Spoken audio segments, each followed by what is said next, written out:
చెంచలమ్మ అలా రోడ్డుపై కారులో వస్తూ ఉంటుంది.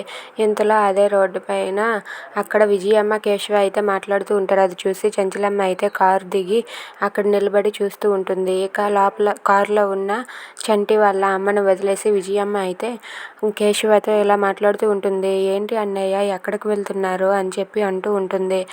దాంతో కేశవ అయితే నాకు చిన్న పని నుండి బయటకు వెళ్తున్నానమ్మా అని చెప్పి అంటాడు.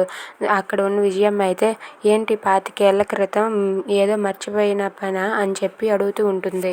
ఇంతలో ఇంటి దగ్గర చంటి అయితే తను ప్రేమించిన అమ్మాయి గాజు పట్టుకొని అలా చూస్తూ దానికి ముద్దు పెడుతూ ఉంటాడు. అది చూసి సింధూర అయితే చంటి ఏం చేస్తున్నావు అని చెప్పి అక్కడికి వెళ్తుంది. విజయమ్మ ఆ మాట అనటంతో కేశవ అయితే ఒక్కసారిగా షాక్ అయిపోతాడు. ఇక చెప్పండి అన్నయ్య, నిజం చెప్పండి అని చెప్పి అంటూ ఉంటుంది. లేదమ్మా, నేను ఒక పని మీద వెళ్తున్నానని చెప్పి అబద్ధం చెప్తాడు. ఇక దాంతో విజయమ్మ అయితే మీ ఆవిడ మీద ఒట్టేసి చెప్పండి అని చెప్పి అడుగుతూ ఉంటుంది. ఇదంతా చూసి చెంచలమ్మ షాక్ అవుతుంది.